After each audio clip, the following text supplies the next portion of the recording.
بسم اللہ الرحمن الرحیم۔ معزز خاتم حضرات، السلام علیکم ورحمۃ اللہ وبرکاتہ۔ شراب عام طور پر کس چیز سے تیار ہوتی تھی؟ یہ ہے ہمارے آج کے حدیث کے سبق کا موضوع۔ مشکات المصابیح کتاب الحدود، باب ہے شراب اور شرابیوں کی مذمت کے بارے میں۔ 3636ویں حدیث کتاب میں اور تیسری ہے باب میں۔ حدیث مبارکہ کے الفاظ سماعت فرمائیے گا۔ وعن انس رضی اللہ عنہ قال لقد حرمت الخمر حين حرمت وما نجد خمر الاعناب الا قليلا وعامة خمرنا البصر والتمر رواہ البخاری۔ حدیث مبارکہ آپ نے سماعت فرمائی، صحیح بخاری میں ہے، کتاب الاشربہ۔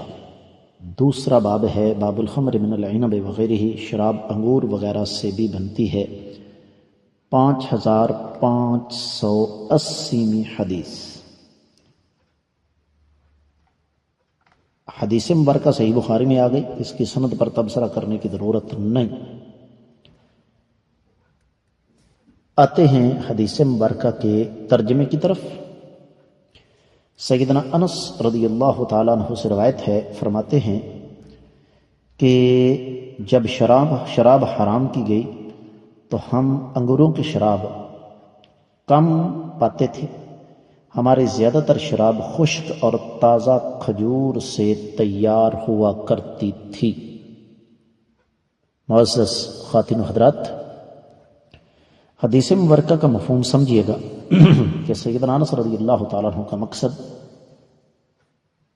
اس موقف کی تردید کرنا ہے کہ صرف انگور کی شراب حرام ہے، اس لیے کہ وہ انگور کی شراب تو اس دور میں جب حرمت آئی ہے اس کی، یہ مدینہ میں بہت کم دستیاب تھی، بلکہ اصل بات یہ ہے کہ اس کے حرام ہونے میں ہر وہ مشروب شامل ہے جو نشہ آور ہو۔ اللہ کے رسول صلی اللہ علیہ وسلم کا فرمان انشاءاللہ جب ہم سنن ابن ماجہ پڑھیں گے تو اس میں آئے گا۔ 3379ویں حدیث ہے کہ شراب سے گندم سے شراب بنتی ہے، جو کی شراب ہوتی ہے، منقع سے شراب بنتی ہے، خشک کھجور سے شراب بنتی ہے، اور شہد سے بھی شراب تیار ہوتی ہے۔ تو جو بھی مشروب نشہ آور ہو وہ شراب ہے اور وہ حرام ہے، چاہے وہ کسی چیز سے بھی تیار ہو۔